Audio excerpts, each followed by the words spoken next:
The following presentation is brought to you by our sponsor, Smunchy Games. Please visit our sponsor at www.smunchygames.com.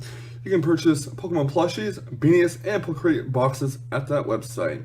Please enter Tesla at checkout. That's Tesla, T-E-S-L-A, all lowercase letters. You have 5% off of your purchase. SmunchyGames.com.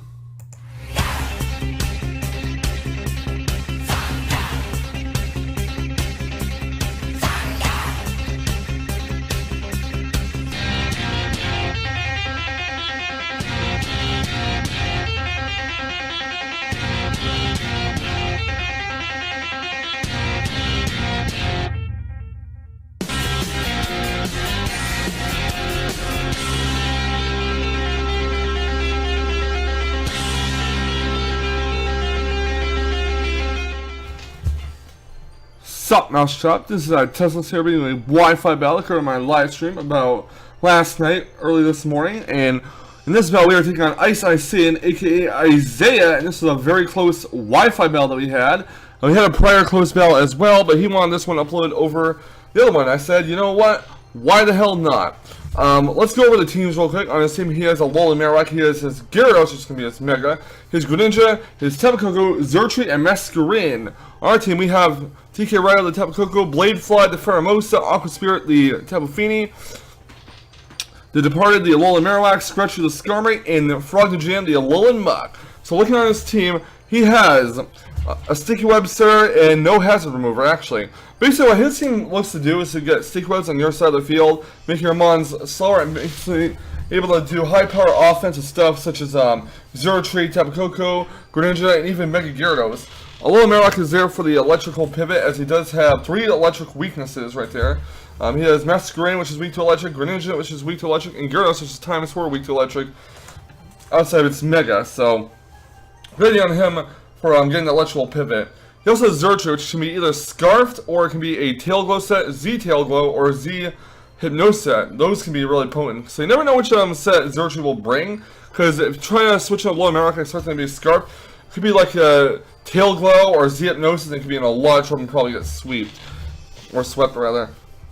As for Tapu Koko, you never know what kind of set that could be. It could be Life Orb, it could be Choice Specs, could be anything, really. It could also have Hidden Power Ground and deal for Alolan Marowak. I know mine does on this team. So, our goal here is to basically try to preserve Pheromosa until the bitter end, as it can outspeed pretty much everything on its team, barring the, barring a Scarfed, well, actually it does outspeed Scarfed Xurkitree, so never mind that, but as long as it doesn't get Sticky Webs on our side of the field, we should be good to go, where we can outspeed pretty much anything on his team with our Pheromosa. We do have Hidden Power Ground to deal with the Xurkitree, the Tapu Koko, and the Alolan Marowak.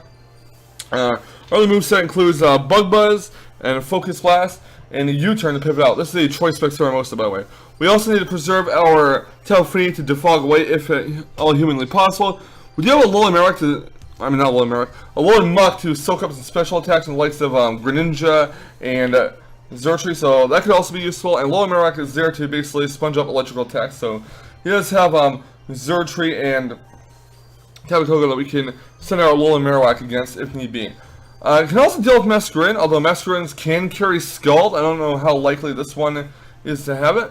But regardless, guys, let's jump right into this Wi-Fi battle as we take on Mr. Iceicesayian, aka Isaiah, from my live stream. Here we go! So I'm going to lead off with TK Rider, the Tapu Koko. My opponent's going to lead off with Masquerain.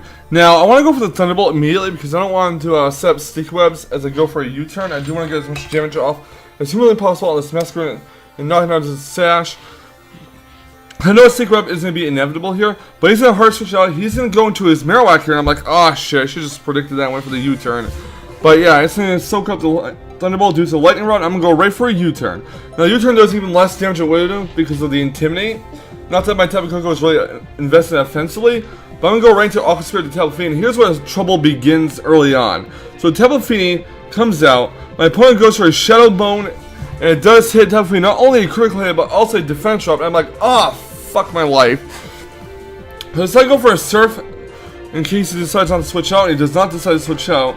Surf is going to do a good amount of damage, and Shadow Bone is going to finish off my defogger, sadly. I really didn't feel like preserving the Tapu Fini after that. It was already at like less than half HP, it really couldn't do anything. So instead of TK Ryo, get the electric surge going on. I'm gonna go for the hidden power ground. My opponent goes for a protect, seeing what I'm gonna do. He does see that I do have the hidden power. So what I'm gonna do is I'm gonna keep going for hidden power. In case he stays in, he does stay in. So Alola Marowak is now down. The reason why I did not go for U-turn that time is because I figured I had no reason not to go for the hidden power ground.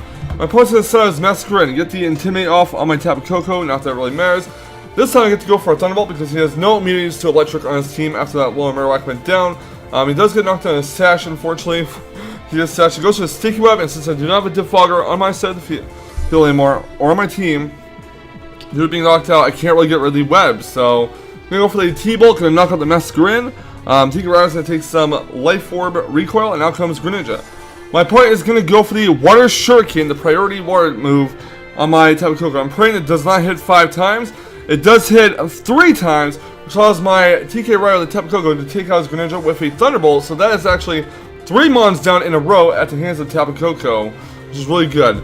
The electricity disappears, and next up will come Zertree. I'm going to say this is Scarf by keeping Tapu Koko in. He goes for Hidden Power, and that's going to actually knock out Tapu Koko. So now he gets the Beast Boost. And since he is faster, it tells me he is indeed Scarf. So I'm switch to my Skarmory here. Scepter, or not Scepter, this is the wrong Skarmory. Scratch the Skarmory comes in. I'm going to set a free layer of Spikes because he is locked into Hidden Power Ground. He goes into Gyarados, goes to the Intimidate, and I remember this Gyarados all too well from a prior battle. This is a Taunt Mega Gyarados, so I'm going to go for a Braver here and not even try to go for Roar. He goes to the Mega Evolution of his Gyarados, and unfortunately for me, he does go for the D-Dance instead of going for the Taunt, so I unfortunately did not predict that correctly, so once again, so do go for the Braver. It's not going to do much damage at all on the Gyarados. I'm hoping that he'll set up another Dragonite, so I'm going to go for Roar this time, and unfortunately for me, he does in fact go for Taunt, so rip my Skarmory. He is going to set up a second Dragon Dance here, as I do go for another Brave Bird to Skarmory, because that's all I can really do. Skarmory goes to the Brave Bird, that's going to do a not so much good amount of damage, but at least he gets some damage off on the Gyarados, so he's going to go for a Waterfall here, and I'm actually hoping that my Skarmory flinches, but sadly it does not. Therefore, Skarmory's going to go for the Brave Bird and knock itself out due to recoil. The reason why I want to flinch is because I believe the Rock Helmet would have done more damage than the Brave Bird itself. But regardless, I'm going to go into Frog the Jam, my Alolan Muck here. I'm going to go right for the Shell Stick, and here is the clutch moment of the game. I go for the Shell Stick, and because of Poison Touch, this allows me to score a Poison Touch poison on the Gyarados. Thus, after Gyarados knocks out my Alolan Muck, it will go down to the poison and I don't get swept by the Gyarados. So the Gyarados goes to the EQ, and that is actually going to knock out Frog the Jam here.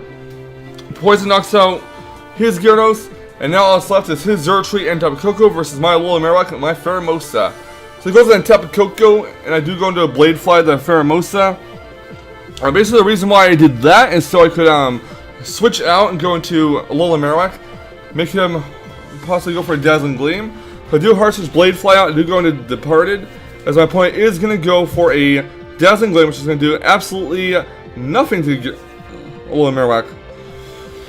So after Alola Marowak gets heal the leftovers, I believe I go for the EQ here. My opponent's going to Hard Switch his Tapu Koko out and going right to his Zertree. So Earthquake is going to basically do a good amount of damage to Zertree after it takes some Spikes damage. And I'm not going to keep Alola Marowak out because I don't want it to take a Hidden Power Ground. So I'm going to Hard Switch my Alola Marowak out, make a risky play here and go into Pheromosa, hoping that it does not predict that and go for like Thunderbolt or something else. And he does not, he goes for a Hidden Power Ground instead. So now that he is since he has a Scarfed Zertree, he is locked into Hidden Power Ground. And he's going to go for a second Hidden Power Ground. I'm going to go for Hidden Power Ground with my Specs Pheromosa, aka Blade Fly. That's going to knock out the Zertree, and after Zertree gets knocked out, Pheromosa is going to get the Beast Boost on, which will increase its speed, thus negating the Sticky Web speed reduction, and I get to go for a second Hidden Power Ground with my Blade Fly the Pheromosa, and that Specs one will definitely take out Tapu Koko, and that will be GG. The Poison Touch activating really helped seal the match for me. It helped me win the match, especially because if Mega Gyarados did not get poisoned, it would have just swept clean for the rest of my team. Fortunately, the Brave Bird damage and the Rock Helmet recoil put Mega Gyarados down to a range where Alolan Muck's Poison Touch would have helped finish it off. Thus, I could have Tapu Koko and Zertree on his side left versus my Pheromosa and Alola Marowak. The reason why I made that sent out Pheromosa at the end there and then switching to low remixes because I wanted him to be lured into a false sense of security, for him to go for Dazzling Gleam. That's me getting EQ damage off on his Xurkitree, and then switching it into Teslamouse after Xurkitree was sent out, so he could sponge up a hidden-powered ground. Fortunately, he was not able to predict that. He did not go for the Thunderbolt, thus Teslamouse was able to kill his Xurkitree with a hidden-powered ground boosted by Choice Specs, get the Beast Boost, go at +1 speed, thus negating the Sticky Web, and finishing off the Tapu Koko after Spike's damage. So, Teslamouse is a really deadly mon. While it is pretty frail in this physical and especially defensive side, it's really fast, hits really hard, and it has an amazing ability in Beast Boost, which basically raises its highest stat by 1 stage when it defeats an enemy Pokemon. So basically, Teslamouse was the MVP of this match. Actually, Alolan Muck and Teslamouse was definitely the MVPs of the match because they both had a hand in me winning. Alolan Muck with that Poison Touch on the Mega Gyarados, and thus Teslamouse in the end taking out the Xurkitree and Tapu Koko. So a good game to Isaiah, aka Iceicesayian. Thanks for the bell, I really do appreciate it, and hopefully we'll have some more fantastic Wi-Fi bells in the future.